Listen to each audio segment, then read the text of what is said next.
कक्षा 10 गणित आज हम स्टार्ट कर रहे हैं और मैं आपको पूरी गणित अच्छे तरीके से सॉल्व कराऊंगा। ठीक है, आज के इस वीडियो में इसका जो इंट्रोडक्शन है चैप्टर 1 वास्तविक संख्या, आपके जो सिलेबस में 15 चैप्टर हैं। ठीक है, 15 चैप्टर वास्तविक संख्या से शुरू होकर प्रायिकता पे ख़त्म होती हैं। सो जो वास्तविक संख्या का जो इंट्रोडक्शन है, ठीक है, सिर्फ मैं आपको क्वेश्चन ही नहीं समझाऊंगा, इसका जो फुल कॉन्सेप्ट है वो भी मैं बताऊंगा। ठीक है, सिर्फ रटवाना मेरा मकसद नहीं है, मेरे को समझाना मेरा ज़्यादा फोकस रहेगा। चीज़ों को जब आप समझ जाओगे तो चीज़ें आपके लिए आसान हो जाएंगी और हम चीज़ों को आराम से कर पाएंगे। ठीक है, अभी प्रश्नावली 1.1 पे आएंगे। उससे पहले जो बेसिक जो ज़रूरत है, जो चीज़ें हमें जाननी चाहिए वास्तविक संख्या के बारे में, वो हम जान लेते हैं। फटाफट से एक बार उस पर नज़र डालते हैं। देखो, अगर संख्याओं की बात की जाए, संख्याएं तो ये दो तरह की होती हैं। ठीक है, कितने तरह की होती हैं? 2 तरह की। नंबर 1 और यहाँ पर लिख दो नंबर 2। पहले नंबर पर जो आती है वो आती है वास्तविक संख्या, जिसके बारे में हमें पढ़ना है।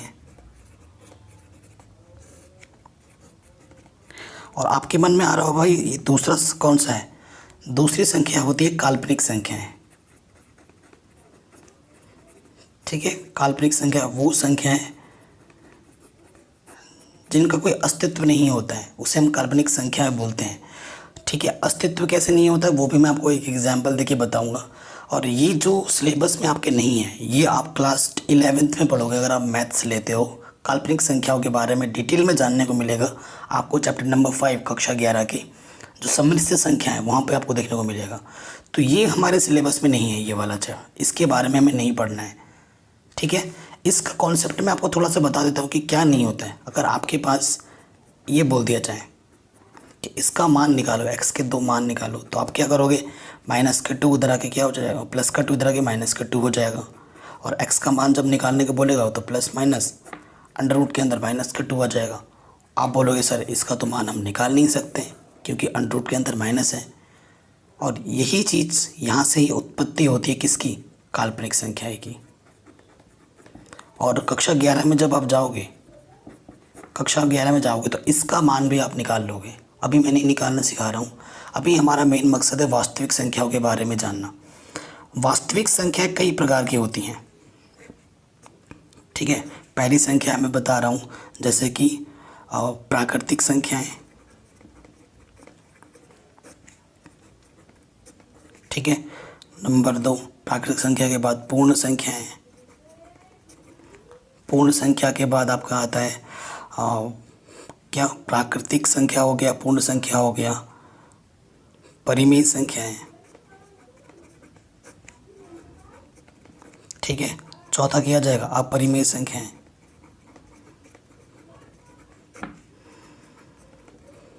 ठीक है, फिर 5वें में क्या जाएगा? पूर्णांक। तो इस तरीके के ये सभी संख्याएं ये वास्तविक संख्याओं में आता है।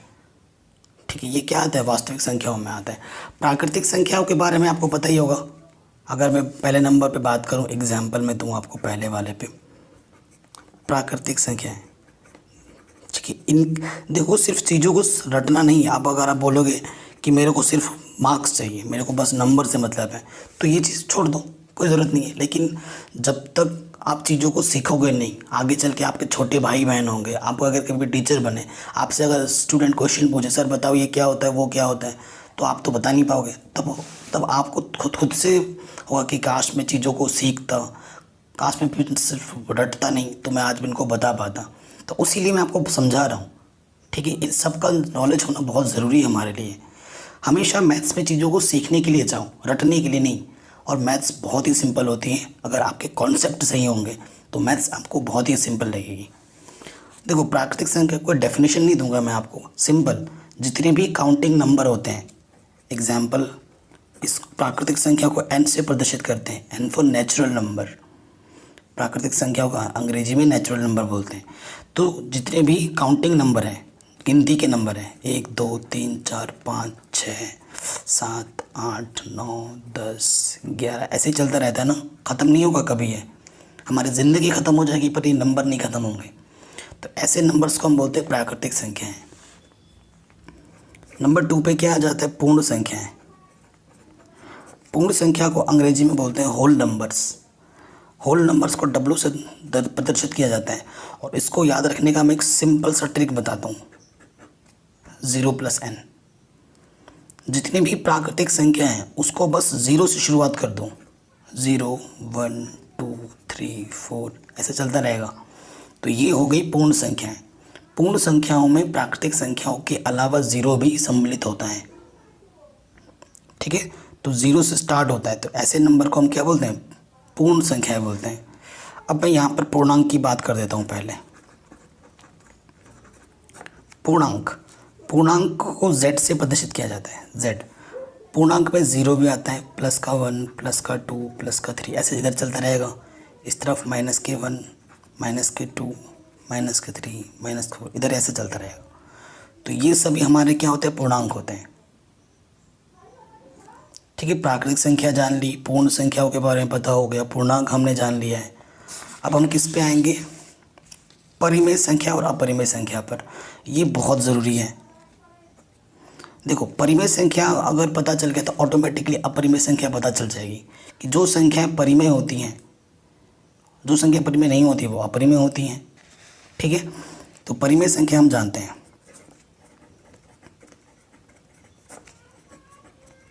परिमेय संख्या प्रत्येक संख्या जिसे हम p/q के रूप में लिख सकते हैं, प्रत्येक संख्या जिसे हम p/q के रूप में लिख सकते हैं, जहाँ q का मान कभी 0 नहीं हो सकता, वह p व q पूर्णांक होते हैं। क्या होते हैं, पूर्णांक होते हैं। वह जो p और q का अगर आप HCF निकालो, है ना, एक होता है LCM, एक होता है HCF। अगर p और q का आप HCF निकालो तो क्या आना चाहिए, 1। जो संख्याएं इन चीज़ों को संतुष्ट करती है उसे ही हम क्या बोलेंगे, परिमेय संख्या बोलेंगे। प्रत्येक संख्या जो p/q के रूप में लिखी जाए, जहाँ q का मान 0 ना हो, p और q वहाँ पूर्णांक होने चाहिए, साथ ही साथ और p और q का जो HCF होना चाहिए वो 1 होना चाहिए, तभी हम उसे क्या बोलेंगे, परिमेय संख्या बोलेंगे, अन्यथा नहीं, ठीक है। 0 एक परिमेय संख्या है। क्वेश्चन में पूछता है क्या 0 एक परिमेय संख्या है, जी बिल्कुल है। क्या 1/0 परिमेय संख्या है, जी बिल्कुल नहीं, क्योंकि बट्टे में 0 आ गया है, ठीक है। बट्टे में 0 नहीं होना चाहिए, q का मान 0 नहीं होना चाहिए था, तो यहाँ तो 0 आ रहा है। अब आपसे मैं बोलूँ क्या 2/4 एक परिमेय संख्या है, उससे पहले 1/3 एक परिमेय संख्या है, जी बिल्कुल है। 1 और 3 पूर्णांक है, नीचे 0 भी नहीं है, और इन 1 और 3 का HCF 1 होता है, तो ये एक परिमेय संख्या है। परंतु 2/4 अभी एक परिमेय संख्या नहीं है, क्योंकि ये पूर्णांक है, ये पूर्णांक है, नीचे 0 नहीं है, चलो ठीक है। लेकिन 2 और 4 का अगर HCF निकालोगे तो कितना आएगा, 2। 2 भी 2 से कटता है, 4 भी 2 से कटता है, लेकिन HCF 1 नहीं आया। इस वजह से ये अभी फ़िलहाल 2/4 तो परिमेय संख्या नहीं है, लेकिन ये सरल हो सकता है। ये तो बहुरूपीय है, इसे हम क्या बोलेंगे, बहुरूपीय। इसका अलग रूप है, इसका अलग रूप क्या है, 2 × 1 = 2, 2 × 3 = 4। अभी ये जो 1/2 है ये परिमेय संख्या है, परंतु 2/4 को परिमेय संख्या नहीं बोल सकते। इसका सरल रूप जो है वो परिमेय संख्या ज़रूर है, ठीक है। तो परिमेय संख्या के बारे में जान लिया हमने। अपरिमेय संख्या क्या होती है, जो संख्या परिमेय नहीं होती वो संख्या क्या होती है, अपरिमेय, ये बोल सकते हो। और अपरिमेय में मैं थोड़ा बता देता हूँ,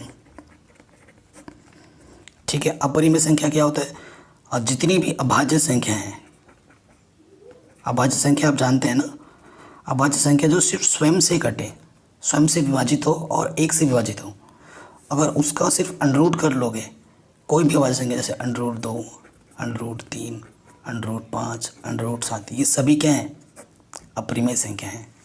उसके अलावा अगर मैं यहाँ पर लिख दूँ 1.00100001, तो ये भी एक अपरिमेय संख्या, क्योंकि ये चलता रहेगा, दशमलव प्रसार इसका अशांत है, ठीक है, और अनावर्ती है, इसी वजह से ये क्या है, अपरिमेय, ठीक है। तो ये अपरिमेय हुआ, ये अपरिमेय। अगर मैं ऐसे लिख देता हूँ 1.3 की 3 भी चल रहा है, मतलब बार बार 3 आएगा, इसका मतलब यही हुआ ना, ऐसा चलता रहेगा। तो ये परिमेय है या अपरिमेय है, ये है परिमेय। क्या परिमेय, ऐसा क्वेश्चन आ सकता है आपके 1 मार्क्स में। तो किसी भी दशमलव प्रसार में अगर कोई संख्या बार बार आवृत्ति आ रहा है तो उसे हम पी बट्टा क्यू के रूप में लिख सकते हैं, और पी बट्टा क्यू के रूप में लिख सकते हैं तो वो क्या हो जाएगी परिमेय। ठीक है, ये अशांत है लेकिन आवृत्ति है, आवृत्ति होने के कारण ही ये क्या हो जाएगा, परिमेय संख्या हो जाएगी। इतना आगे समझ में परिमेय अपरिमेय के बारे में। अब थोड़ा और जानकारी मैं बताना चाहता हूँ जो आपके यहाँ पर है। एक परिमेय है आपका यूक्लिड विभाजन प्रमेय। ठीक है, यूक्लिड विभाजन प्रमेय के बारे में हमें जानना बहुत ज़रूरी है। मैं कोई भी चीज़ रटवाऊंगा नहीं, समझाऊंगा ओनली। तो यूक्लिड विभाजन क्या कहती है भाई, आपके पास अगर दो नंबर हैं ए और बी, अगर आपके पास दो नंबर हैं, यूक्लिड विभाजन ने क्या कहा, यूक्लिड ने क्या कहा, अरे भाई अगर तू दो नंबर लेता है, मान ले कि ए नंबर बी से बड़ा है, ये जो नंबर है बी से बड़ा है, तो बड़े वाले नंबर को किस प्रकार से लिख सकते हैं, बी क्यू प्लस आर के रूप में लिख सकते हैं, जहाँ इस आर का जो मान होगा वो हमेशा इस बी से छोटा होगा और ज़ीरो या ज़ीरो से बड़ा होगा। ठीक है, इसने ये बोला यूक्लिड विभाजन में अगर आपके पास दो संख्याएं हैं ए और बी, अगर ए बड़ा है तो ए को हम लिख सकते हैं बी क्यू प्लस आर के रूप में, जहाँ आर का मान हमेशा बी से छोटा होगा या ज़ीरो से बड़ा होगा। ठीक है, और ये क्यू क्या है, क्यू है आपका भागफल, आर है आपका शेषफल। ठीक है, तो मैं आपको दो उदाहरण लेके समझाता हूँ, एक उदाहरण लेके समझाता हूँ, दो नहीं एक से ही समझ में आ जाए। एक संख्या मैंने लिखी 5 और एक संख्या मैंने लिखी 2। ये है ए के स्थान पर, ये है बी के स्थान पर, ये बड़ा है 5 बड़ा है, तो आपको क्या करना है, छोटे वाले नंबर से बड़े वाले नंबर में भाग देना है। कितनी बार जाएगा, 2 दूनी 4, घटाएंगे, शेषफल क्या बचा 1। ठीक है, तो ये क्या है हमारा, ये हमारा क्यू है, ये हमारा आर है। आर का मान देखो 2 से छोटा आया है, हमेशा बी से छोटा होगा या ज़ीरो से बड़ा होगा। अतः यूक्लिड विभाजन प्रमेय द्वारा इसे मैं कैसे लिख सकता हूँ, यहाँ 5 है, यहाँ 2 है, ये ए है, ये बी है, फिर क्या आता है क्यू मेरे पास कितना है 2, फिर क्या आता है आर मेरे पास कितना है 1। तो मैं देखो इसको ऐसे लिख दिया। ठीक है, सो ये मेरा क्यू है, ये मेरा क्या है आर है। अगर मैं बाएं पक्ष को सरल करूँ, 2 दूनी 4 प्लस 1, तो ये 5 के बराबर आया, इधर भी 5 है, इधर भी 5 है, तो लेफ्ट हैंड साइड किसके बराबर आया, राइट हैंड साइड के। ठीक है, तो इसे हम बोलते हैं यूक्लिड विभाजन प्रमेय। तो ये भी हो गया। देखिए यही सब चीज़ आपके यहाँ पर लिखा होगा, कहाँ पर,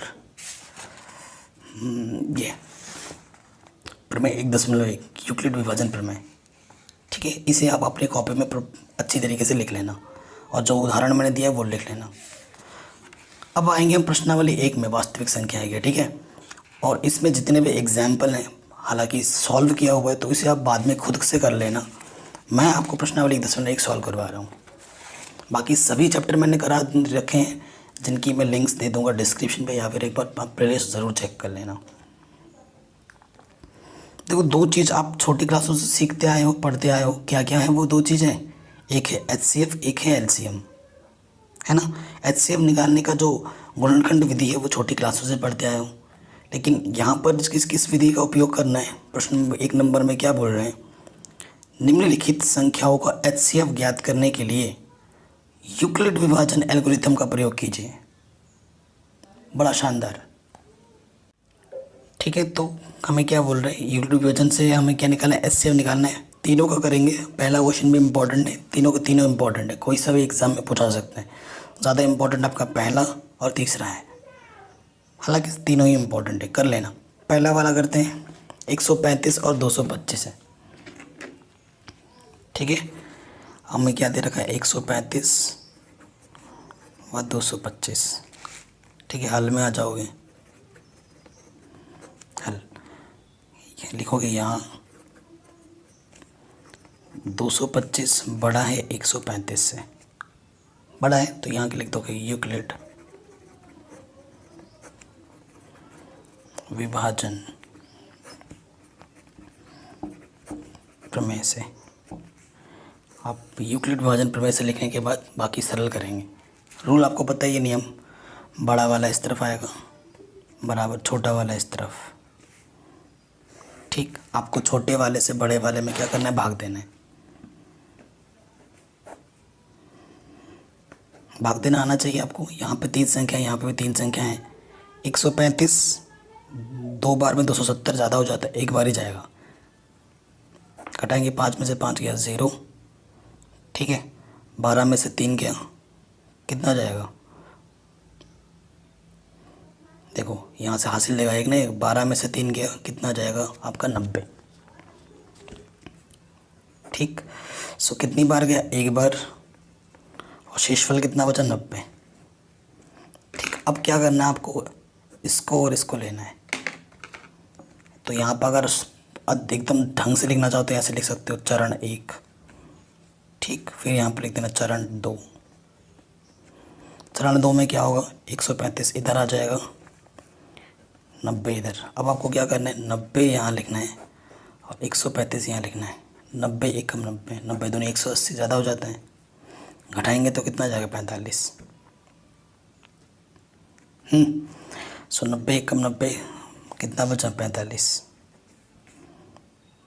ठीक, अब देखो यहाँ पर क्या है हमारे पास, एक यहाँ है, एक ये नंबर यहाँ है। सो अब क्या लिखोगे आप, चरण 3, तो यहाँ 90 आ जाएगा, यहाँ 45 आ जाएगा, ठीक है। 45 से भाग देना है किसमें, 90 में। 45 दूनी 90, हमें तब तक भाग देना जब तक कि शेषफल क्या ना आ जाए 0। आ गया 0, कितनी बार गया, 2 बार, और शेषफल क्या आ गया, 0। वो संख्या देखनी है अंतिम जिससे आपने भाग दिया है, लास्ट किससे आपने अंतिम बार भाग दिया था, 45 से, या फिर शेषफल 0 आया उसके जस्ट ऊपर वाला देखो, ठीक है। ये लिख देंगे हम, ठीक है। तो अंतिम शेषफल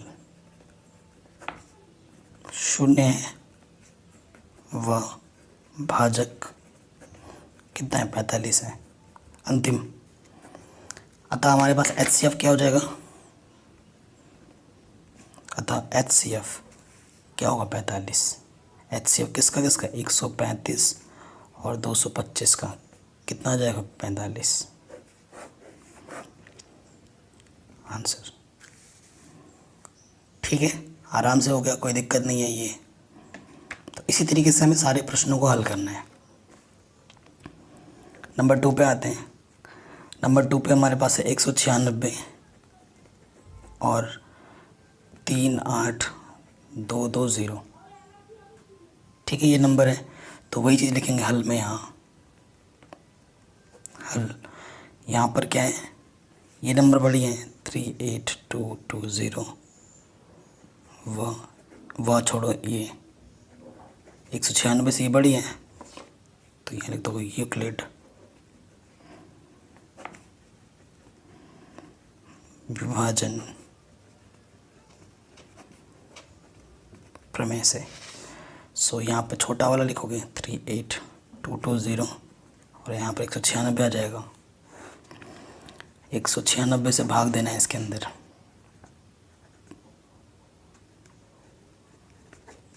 ठीक है, 38220।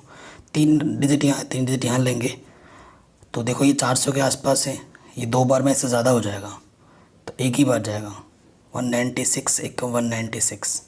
घटाएंगे, ठीक है, घटाने पे कितना आ जाएगा देखो, यहाँ से आ जाएगा 12 में से 6 गया 6, यहाँ से बचा 7, 17 में से 9 गया 8, ठीक है 8, और यहाँ से 2 में से 1 गया 1, 186 बचेगा। तो इससे छोटा है 1 हासिल लेंगे, यहाँ से 2 लग गया, ठीक। तो देखो यहाँ से 3 डिजिट, यहाँ 3 छोटा बड़ा 1 लिया, 4 ले लिया। अब देखो ये 1800 है और यहाँ पर ये 200 के आसपास है, तो 2 नंबर 1800 से ज़्यादा है, तो 9 बार जाएगा, ये आइडिया लग गया। 9 छक 54, हासिल लगा 5, 9 नम 81, 81 और 5 86, हासिल लगा 8, 9 एकम 9 और 8 17, घटाएंगे तो 12 में से 4 गया 8, और इसने हासिल दिया था 15 में से 6 गया 9, सिर्फ 98 बचेगा। ठीक है, और यहाँ से 0, तो ये 1000 के आसपास है, 5 बार जाएगा। 5 छंग 30, हासिल लगा 3, 5 नम 45, 45 और 3 48, हासिल लगा 4, 5 एकम 5 और 4 9। तो ये एक ही बार में सरल हो गया, क्योंकि शेषफल ये मेरे को 0 दे रहे हैं। कितनी बार भागफल गया? 195 बार। शेषफल क्या आ गया? 0। एक ही चरण में सॉल्व हो गया पूरा।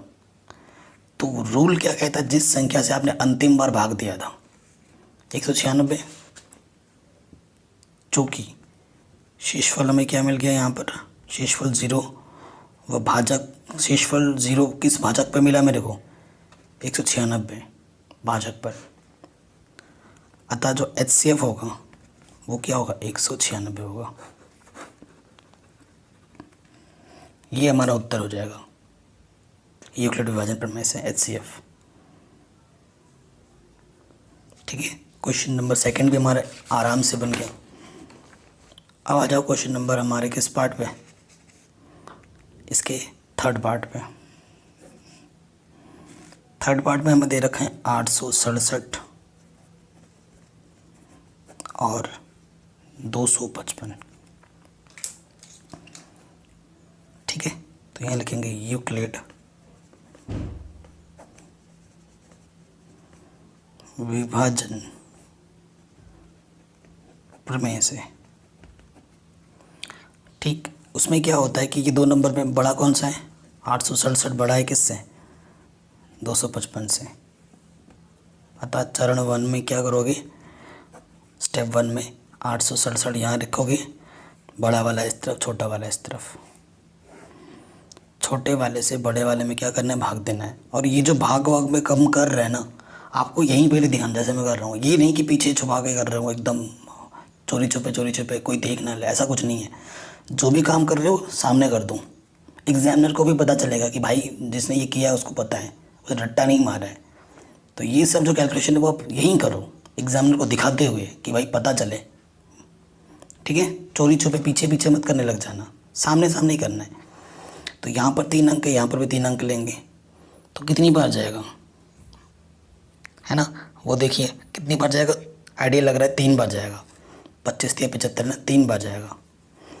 3 बचे 15, हासिल लगा 1, 3 बचे 15 और 1 16, हासिल लगा 1, 3 दूनी 6 और 1 7, घटाएंगे 7 में से 5 गया 2, 0, 102 बचा। कितनी बार गया? 3 बार, और शेषफल क्या बचा? 102। ठीक, अब इसमें और इसमें बात करेंगे। अब यहाँ लिखोगे आप चरण 2। चरण 2 में क्या जाएगा? ये वाला नंबर इस तरफ, ये वाला नंबर इस तरफ। फिर क्या करोगे? 102 से भाग देना है 255 में। 2 बार जाएगा, पता लग रहा है क्लियरली। 2 दूनी 4, 2 0 0, 2 एकम 2, घटाएंगे तो क्या जाएगा? 1 5 51 आ जाएगा। तो 2 बार गया और शेषफल क्या बचा? 51। यहाँ से लेंगे चरण 3। ठीक है, चरण 3 ले लिया। चरण 3 में क्या होगा? 102 इधर आएगा, 51 इस तरफ। अब हमें क्या करना है? 51 से भाग देना है 102 में। 51 दूनी 102, शेषफल क्या गया? 0। 2 बार गया था और शेषफल 0 आ गया। हमें तब तक करना होता जब तक कि शेषफल क्या ना जाए? 0। 0 के जस्ट ऊपर वाला क्या? आपका HCF होता है। तो HCF क्या हो जाएगा? HCF हो जाएगा 51 आंसर। तो यूक्लिड विभाजन प्रमेय से हमने HCF निकाल दिया आराम से। ठीक है, ये क्वेश्चन भी हमारा इजीली बन गया। चलिए अब आगे आते हैं नेक्स्ट क्वेश्चन पे। एक होता है यूक्लिड विभाजन प्रमेय और एक होता है यूक्लिड विभाजन लेम्मा। ठीक है, सेकंड वाला क्वेश्चन लेम्मा से सॉल्व होगा। कह रहे दर्शाइए कि ये क्वेश्चन काफ़ी इंपॉर्टेंट है, ये पहले दो क्वेश्चन काफ़ी इंपॉर्टेंट थे। कह रहे दर्शाइए कि कोई भी धनात्मक विषम पूर्णांक 6q+1, 6q+3 या फिर 6q+5 के रूप का ही होता है जहाँ q कोई पूर्णांक है। ठीक है, ये क्वेश्चन हमें दे रखा है। प्रश्न को हमें ढंग से देखना है, काफ़ी इंपॉर्टेंट है। हमें बताना है कि विषम पूर्णांक 6q+1, 6q+3 और 6q+5 का होता है, यही बोला है। देखो लॉजिक क्या लेना है, लॉजिक सोचने का लॉजिक। आप सोचोगे कैसे, किस रूप में? 6q+1, 6q+3, 6q+5। आपको पता है a क्या होता है, bq+r। तो यहाँ b के प्लेस पे देखो क्या है, 6 फिक्स है। तो ये मेरे को लॉजिक लग गया, तो मैं क्या लिखूँगा, माना a एक विषम पूर्णांक है जो, यहाँ 6 बोला था ना, तो 6 लेना, जो 6 से बड़ा है, अर्थात b का मान क्या आ जाएगा, 6। अतः जब b का मान 6 है तो अतः शेषफल जो होगा, अतः शेषफल 6 से कम होगा। यानी कि शेषफल r का मान क्या होगा, या तो 0 होगा, 1 होगा, 2 होगा, 3 होगा, 4 होगा, 5 होगा, 6 से कम होगा। इतने ही होंगे। तो कितने केस बने, 1 2 3 4 5 6 केस बन गए। अब 6 केस पे आपको बात करनी है। अब आप क्या लिखो यहाँ पर, यूक्लिड विभाजन प्रमेय से, यूक्लिड विभाजन प्रमेय से क्या होता है, a = bq+r। यही होता है कि नहीं होता है। अब हमारे पास केस वन क्या है, देखो केस 1 b तो 6 फिक्स है, 6q, r केस 1 में कितना है, 0। केस 1 में क्या लिखोगे यहाँ पर, जब r का मान क्या है, 0 है, ऐसे लिख देना। तो a का मान क्या आ जाएगा, 6q। ये क्या होगा, 6q क्या होगा, 6q होगा आपका एक सम संख्या। 6q क्या होगा, एक सम संख्या होगा। क्योंकि कोई भी q पूर्णांक हो, q कोई भी पूर्णांक हो, उसे 6 से गुणा करने पर, क्योंकि कोई भी संख्या हो, चाहे वो q आपका विषम हो या सम हो, किसी संख्या को सम से गुणा करने पे वो सम बन जाता है। 6 से गुणा करने पर सम संख्या बन जाती है। ठीक है, आप चाहो तो उदाहरण के रूप में देख सकते हो। मैं आपको एक उदाहरण दे रहा हूँ। मैंने q ले लिया है 3 और एक बार q ले लिया है 5, या और एक बार ले लिया है 6। इनको सबको मैं 6 से गुणा कर दे रहा हूँ, तो देखना क्या बनता है। 6 × 18 सम संख्या, 5 × 30 सम संख्या, 6 × 36 सम संख्या। तो विषम संख्या हो या सम संख्या, उसको अगर सम संख्या से गुणा करोगे तो हमेशा क्या बनेगा, सम संख्या। तो ये जो 6q है, तो ये क्या है, एक सम संख्या। और सम संख्या में विषम जोड़ने पे क्या आता है, विषम छोटी क्लासों में पढ़ा है आपने। अब आप लिखोगे केस 2। देखो इतना डिटेल में समझा रहा हूँ मैं, एकदम डीप एक्सप्लेनेशंस के साथ। केस 2, जब r का मान क्या ले लोगे, 1, तो ये तो फिक्स है, ये बराबर क्या हो जाएगा, 6q, और r की जगह पे क्या रख दोगे, 1। तो ये 6q क्या है, सम, एक क्या है, विषम। तो सम और विषम क्या होता है, विषम। तो विषम आ गया, तो ये जो 6q+1 होगा, ये क्या होगा, विषम होगा। ठीक है, फिर केस 3, a = 6q+2, तो ये क्या होगा, सम प्लस सम यानी कि सम। ठीक है,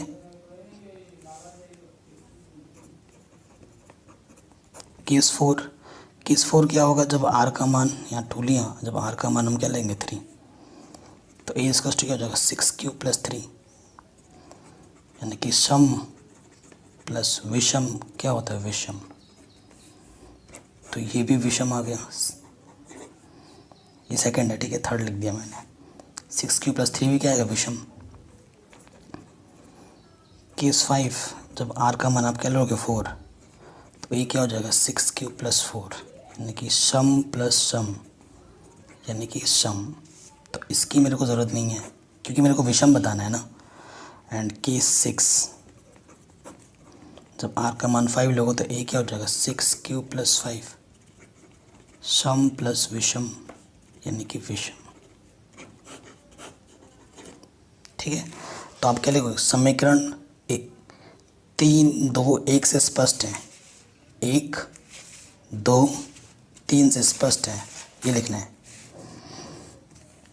समीकरण 1, 2 व 3 से स्पष्ट है कि जो भी क्वेश्चन का जो स्टेटमेंट होता है वो लिख देना है कि सभी धनात्मक विषम पूर्णांक 6³ + 1, 6³ + 3, 6³ + 5 के रूप का होता है आंसर। इस तरीके से आपको हर क्वेश्चन को प्रॉपर लैंग्वेज में लिखना है, समझना है, करना है। ठीक है, तभी आपको पूरे नंबर मिल पाएंगे। तो क्वेश्चन नंबर 3 क्या बोल रहे हैं, किसी परेड में 616 सदस्यों वाली एक सेना की टुकड़ी 32 सदस्यों वाली एक आर्मी बैंड के पीछे मार्च करना है। दोनों समूहों को समान संख्या वाले स्तंभों में मार्च करना है। उन स्तंभों की अधिकतम संख्या क्या है जिसमें वे मार्च कर सकते हैं। ठीक है, इन टुकड़ियों को में उनके पीछे मार्च करना है टुकड़ी बना कर, और हमसे पूछ रहा है उन स्तंभों की अधिकतम संख्या। यहाँ पे एक वर्ड आया है, कीवर्ड बोलते हैं इस टाइप के को, है ना। इस क्वेश्चन का ये कीवर्ड है अधिकतम संख्या जिनमें वे मार्च कर सकते हैं। जब भी ऐसे आएंगे ना अधिकतम के लिए निकालना होता है HCF, और यहाँ अगर बोलता है न्यूनतम तो निकालना होता है LCM। अधिकतम के लिए क्या आएगा HCF और न्यूनतम के लिए क्या आएगा LCM। तो हमें 616 और 32 का क्या निकालना है HCF, वही इस क्वेश्चन का क्या होगा आंसर होगा।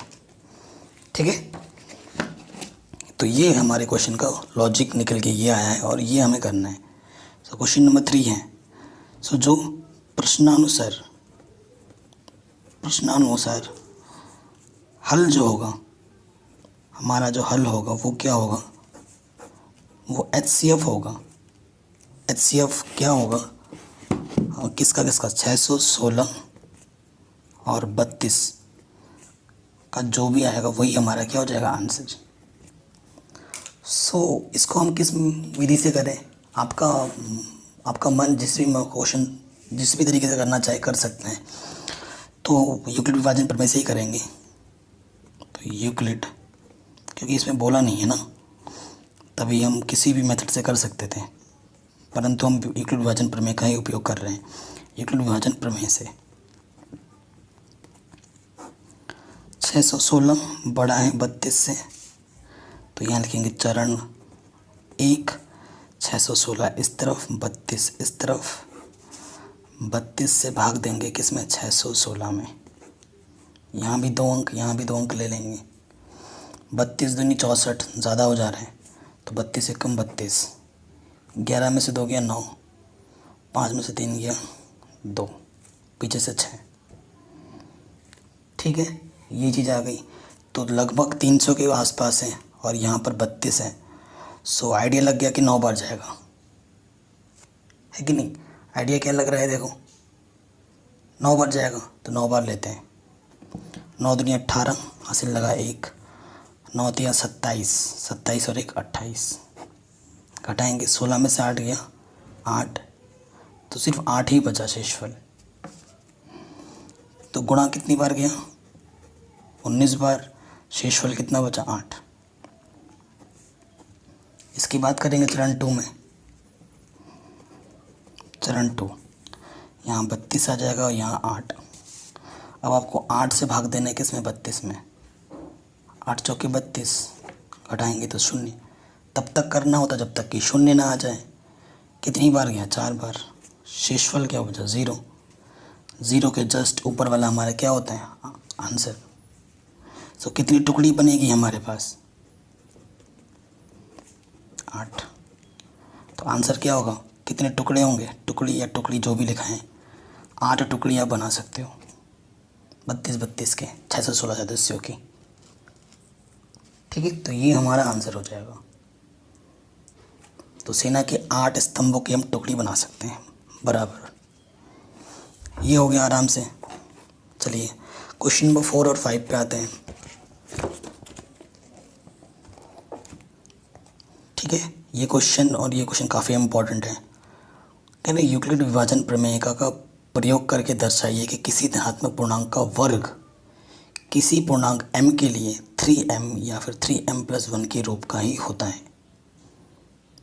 ठीक है, क्या बोला, पूर्णांक का में वर्ग करना और फिर वर्ग का जो रूप आएगा m के लिए इस रूप का दिखाना है 3m या फिर 3m+1 का। ठीक है, करते हैं। सो देखो यहाँ पर क्वेश्चन नंबर 4 है। 4 क्या है, देखो वही चीज़ है, माना पूर्णांक a के लिए। ठीक है, पूर्णांक a के लिए है 3m या 3m+1 है। तो यहाँ b क्या हो जाएगा, यहाँ b हमें लेना पड़ेगा 3। वह अर्थात जो r होगा वो 3 जगह में होगा, यानी कि 0 1 2 होगा। ये पता लगा हमें। अब फिर क्या लिखोगे यहाँ पे, यूक्लिड विभाजन प्रमेय से ए इसका स्टू क्या होता है b³ + r होता है ना। तो फिर से वही चीज़ केस 1 क्या है, जब r का मान आप 0 लोगे तो देखो a तो चलो फिक्स है, b हमारा कितना है 3 है और q की जगह क्वेश्चन में m बोल रहे हैं तो m ले लेते हैं और r पहले केस में क्या लेना 0। तो a = 3m। अब बोलोगे आंसर आ गया, गलती कर रहे हो आप, क्योंकि स्क्वायर बोला है, स्क्वायर तो अभी तक किया ही नहीं हमने। अब यहाँ पे लिखोगे स्क्वायर करने पर, यानी कि वर्ग करने पर। वर्ग जब हम कर देंगे वर्ग ये हो जाएगी, तो a² क्या हो जाएगा 3 का वर्ग 9 m²। तो यहाँ से आप क्या कर सकते हो, 3 उभयनिष्ठ ले सकते हो।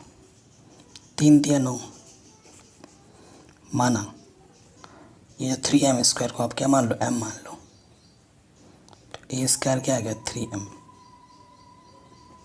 का रूप। यही तो मैं बताना था, या तो 3m आएगा या फिर 3m+1 के रूप का आएगा। केस 1 में हो गया। केस 2, जब r का मान आप क्या ले लोगे 1, तो a क्या हो जाएगा 3m+1। फिर क्या करोगे वर्ग करने पर। तो वर्ग करने पर हमारे यहाँ पर क्या हो जाएगा a² 3m+1 का। ये आपको सूत्र पता है, a + b का वर्ग क्या होता है, a का वर्ग b का वर्ग 2ab। इस सूत्र से इसको हम खोल देंगे, a का वर्ग b का वर्ग 2a × b। ठीक है, तो हम क्या करेंगे, इन दोनों पदों को एक साथ रखेंगे। 3 दूनी 6m और 1 का वर्ग 1। यहाँ से सिर्फ 3m कॉमन निकालेंगे हम 3। ठीक है, यहाँ पर हमारा क्या था स्क्वायर था, तो 3 बाहर निकाला तो 3 बचा अंदर m²। 3 दूनी 6 m बचा। इसको m मान लेंगे, माना 3m² + 2m को क्या मान लिया कैपिटल M। तो ये हो जाएगा 3m+1 का रूप। या तो 3m आएगा या फिर 3m+1 के रूप में आएगा। आ गया 3m+1। केस थ्री में क्या होगा, जब r इज टू हमारे पास क्या आएगा, कितना 2, सो a इज टू क्या हो जाएगा 3m+2। फिर हमें क्या करना पड़ेगा, वर्क करना पड़ेगा।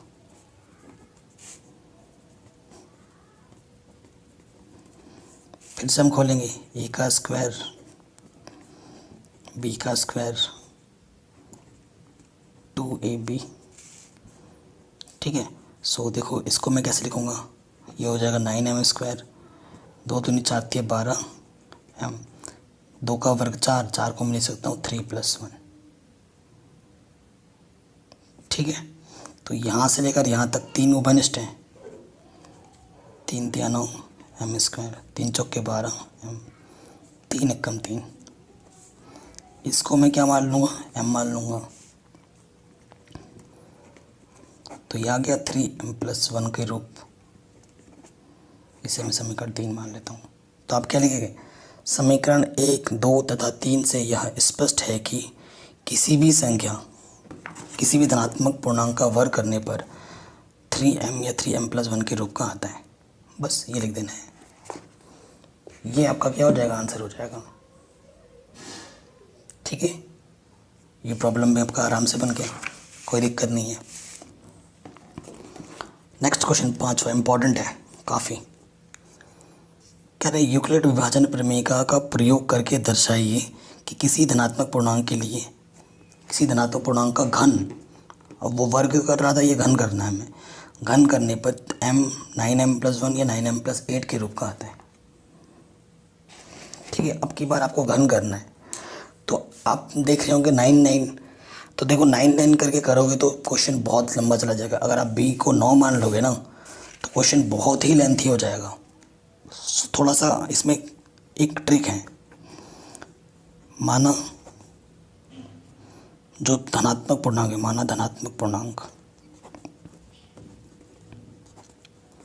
a है, वह जो b है, b को हम क्या मान लेते हैं, 3 मान लेते हैं। 3 क्यों माना है, इससे 3 मानने पे r के मान 0 1 2 आएंगे, केस कम हो जाएगा, और साथ ही साथ 3 का वर्ग करने पे 9 आता है और घन करने पे 27 आता है, यानी कि 9 के मल्टीपल्स आ रहे हैं, 9 के गुणनफल के रूप में आ रहा है ना, इसलिए हमने इसको ऐसा माना है।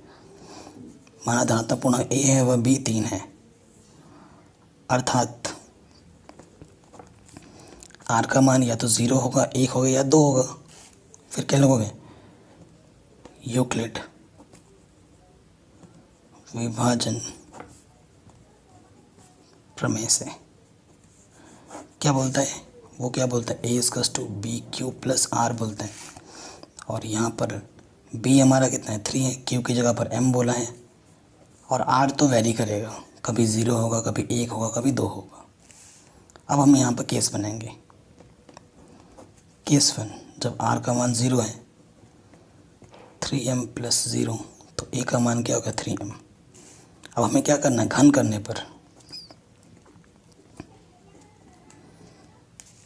घन करोगे तो a³, ठीक है, घन करो तो 3 का घन क्या होता है, 3 3 9 3 27 m³। तो यहाँ से देखो 9 उभयनिष्ठ ले लो, 9 3 27, इसको क्या मान लो, m, तो क्या आ गया, 9m³। तो किसी भी संख्या का घन करने पे 9m, 9m+1 या फिर 9m+8 के रूप में आएगा, यही हमें बताना है। तो पहले आगे 9m के रूप में, आराम से हो गया। अब आ जाओ केस 2 में, जब r का मान क्या लोगे, 1, तो a हमारे पास क्या हो जाएगा, 3m+1। फिर क्या करोगे, आप घन करोगे,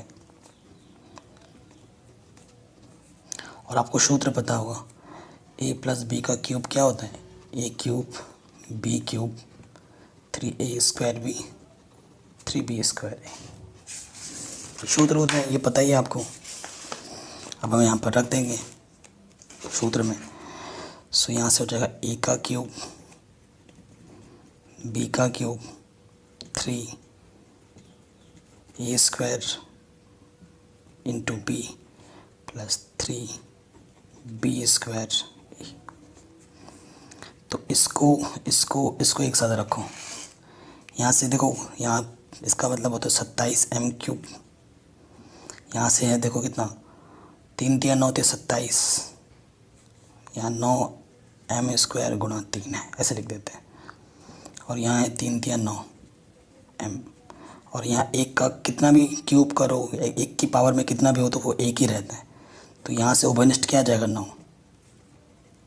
9×3=27, 9×1=9 तो 3m² बचा।